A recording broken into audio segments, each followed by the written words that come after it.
O que o amanhã nos reserva está além do nosso conhecimento, porém minuciosamente planejado pelas mãos do Criador. Hoje pode não fazer sentido algum, mas lá na frente fará todo sentido. Eu não acredito em coincidências, mas na perfeição de um futuro escrito por mãos divinas. E vocês, acreditam em coincidências?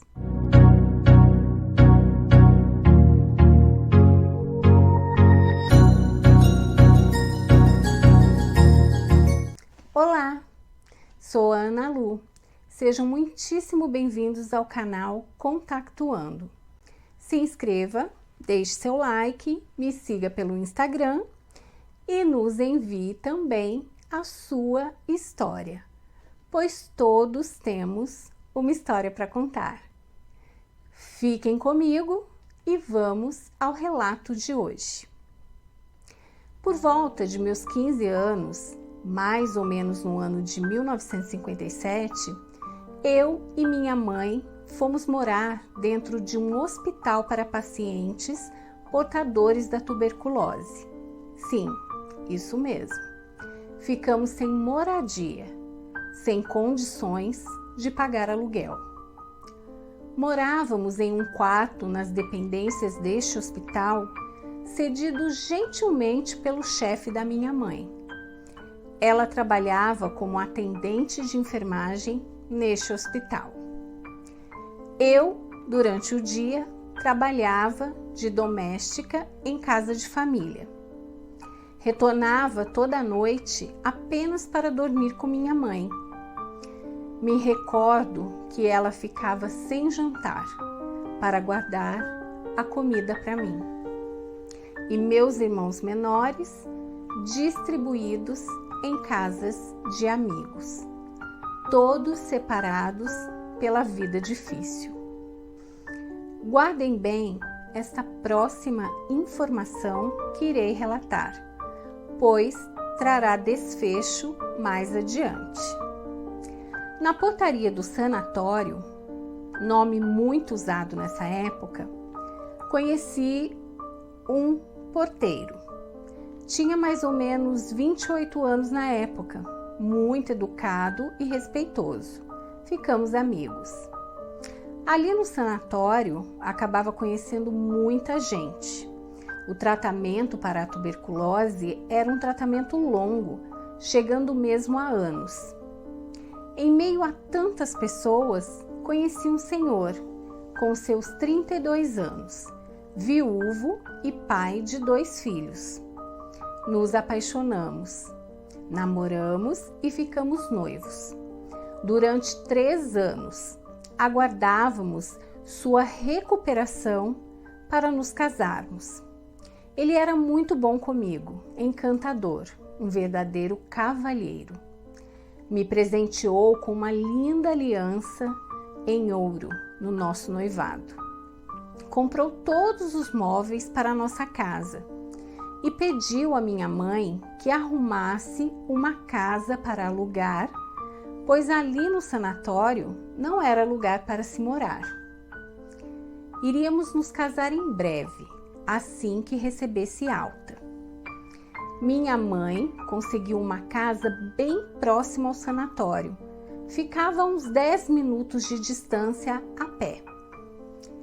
Ele sempre saía furtivamente pelo muro do hospital para ir me ver.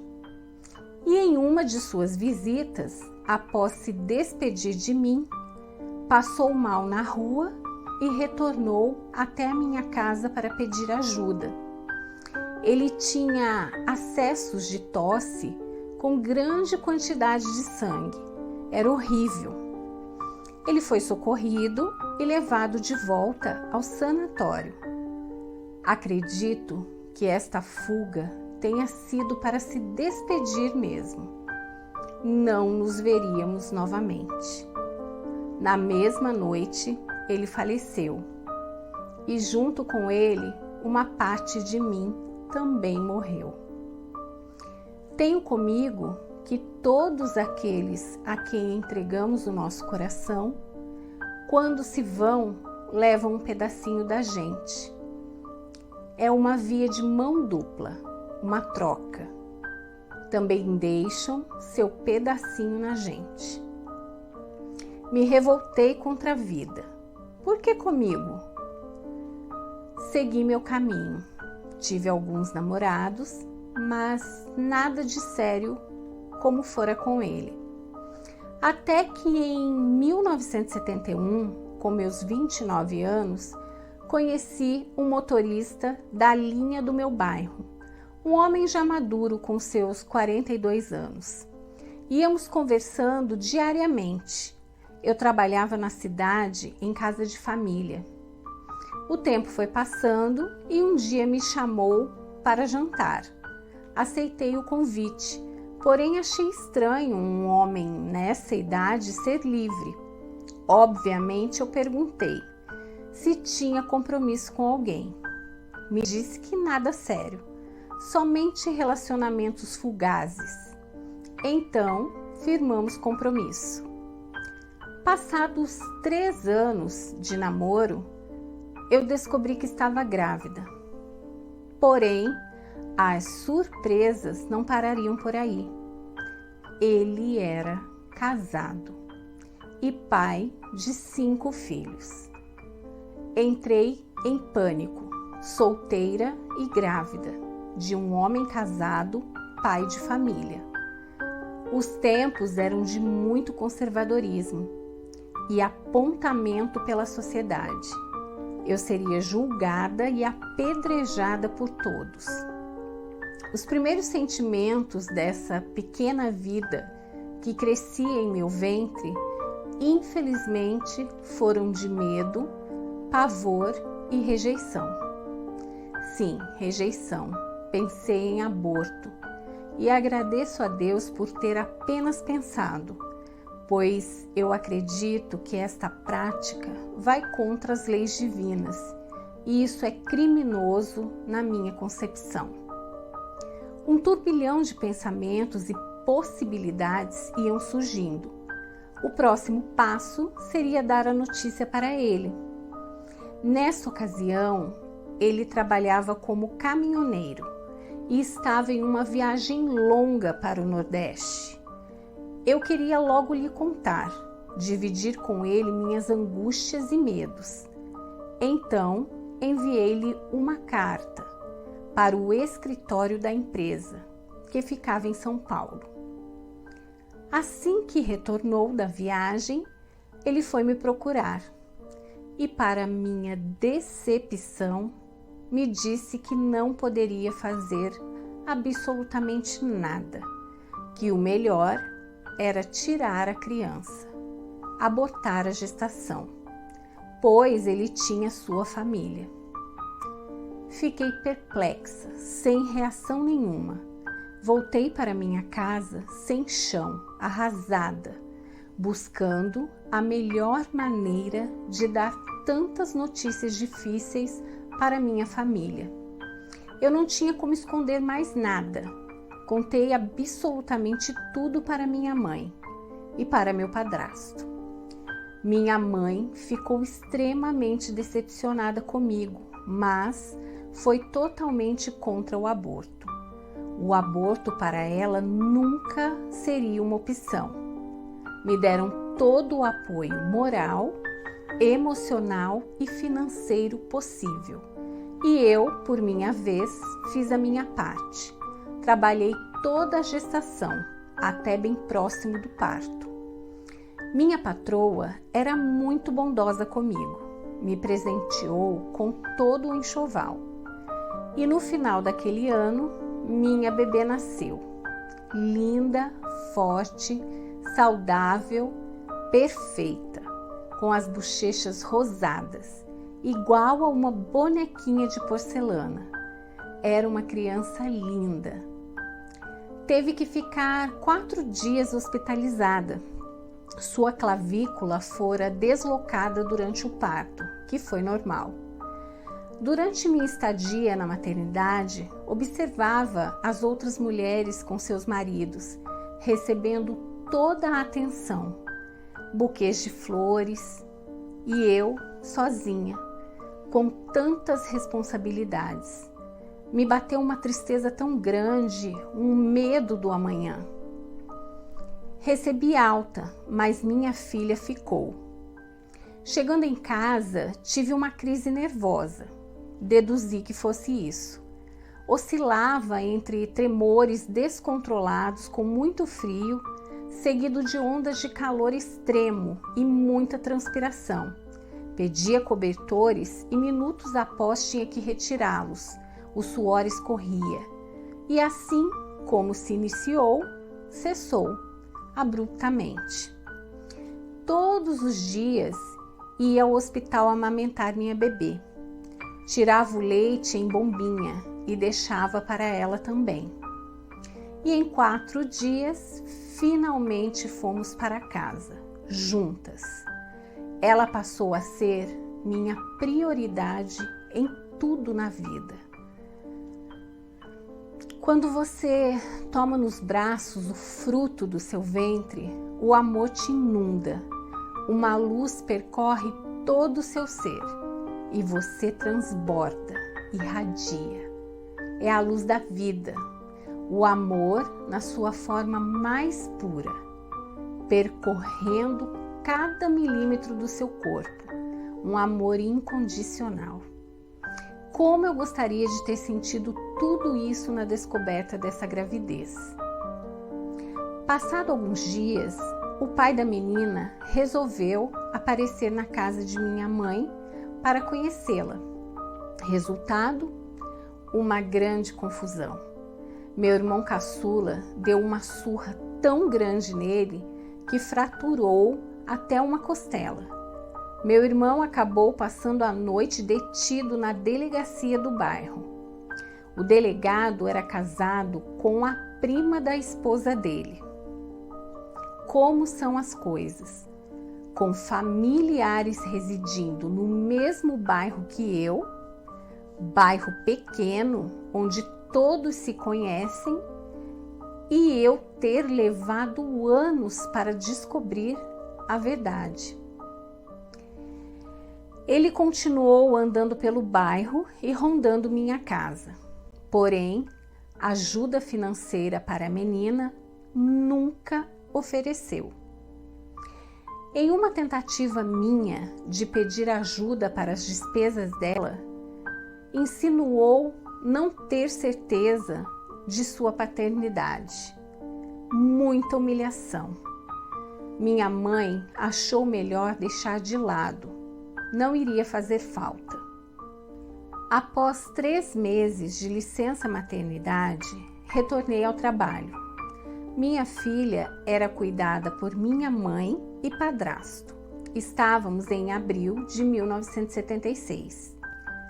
Exatamente 1 ano após, abril de 1977, minha mãe adoece gravemente, ficando completamente acamada. Teve o chamado derrame cerebral, totalmente dependente de cuidados, assim como minha bebê, que à época estava com 1 ano e 3 meses. Detalhe, meu padrasto era cego de um olho. Mais uma vez eu me encontrava entre a cruz e a espada. Como trabalhar fora e cuidar de 2 dependentes em casa? Minha patroa estava de mudança marcada para os Estados Unidos. Seu esposo tinha um cargo importante em uma multinacional e fora chamado para a matriz da empresa. Ela queria me levar junto, mas eu não deixaria minha mãe nessa situação jamais. Eu era a única filha mulher. Foi então que minha patroa me fez outra proposta. Levaria minha bebê com ela. Iria criá-la como filha. Sempre fora encantada com minha bebê. Pedi um tempo para pensar, colocar minhas ideias em ordem. Me encontrava perdida, sem chão, com a doença de minha mãe. Tive mesmo que sair do trabalho para cuidar das duas. O fardo era tão duro e pesado que resolvi enviar um telegrama para minha tia, irmã de minha mãe, pedindo que viesse me ajudar. Ela prontamente me atendeu. Foi meu braço direito nesse período. Eu fui definhando junto com minha mãe. Estava muito emagrecida, chegando a pesar 42 quilos. Que período triste! Nossa vida era muito difícil em todos os aspectos. Nesta ocasião, conheci um vereador, solteiro. Ele demonstrou interesse por mim. Queria um casamento, uma esposa para posar ao seu lado. E eu, alguém bom para me ajudar a criar minha filha. Ele me pediu rapidamente em casamento e eu prontamente aceitei, até ouvir sua próxima fala. Porém, a criança não quero. Temos que arrumar um lugar para ela. Sem pensar duas vezes, mandei ir embora. Definitivamente, ele não servia para mim. O tempo passou e chegou o momento de dar uma resposta para minha patroa. Sua partida estava próxima. Sem saber o que seria do nosso amanhã, meu coração falou tão alto que dei a resposta em negativa. Não iria me separar da minha filha. Ela não estava para a adoção. Refleti muito e, diante da atual situação, decidi procurar a justiça, ir atrás dos direitos dela e dos deveres daquele homem enquanto pai biológico. Consegui advogado gratuito e, em uma de minhas idas ao fórum, quem eu encontro? O porteiro do sanatório, lá do início da história. Ele havia ficado viúvo há pouco e com uma filha de 12 anos. Estava lá para arrumar a pensão da esposa falecida para a menina. Conversamos muito e chegamos a um acordo. Digo acordo porque não existia amor. Resolvemos nos casar. E ele também tinha uma exigência: que eu desistisse do processo de reconhecimento de paternidade e de toda espécie de disputa judicial contra o pai dela. Ele seria seu único pai dali em diante. Reconheceu a paternidade, lhe deu seu sobrenome. Minha mãe ficou muito, muito feliz. Ela o conhecia bem, dizia que era um bom homem e finalmente pôde descansar em paz, sabendo que eu e a menina estaríamos amparadas. Em dezembro daquele mesmo ano, após 9 meses acamada, ela descansou. E em fevereiro do ano seguinte, nos casamos. Vivemos juntos por 33 anos, com muito respeito e sim, com amor. Não o amor romântico dos contos de fadas, mas o amor que se constrói dia a dia, com a convivência e com a admiração por cada gesto e atitude honrosa que a pessoa tem. Ele foi meu salvador, até que a morte nos separou. Em maio de 2011, ele se foi. E você, acredita em coincidências? Meu muito obrigada a você que me acompanhou até aqui, até este momento do vídeo, e deixa aqui nos comentários o que você acha de coincidência, de destino. Filosofem um pouco aqui embaixo comigo. Meu muito obrigada e até o próximo vídeo do canal.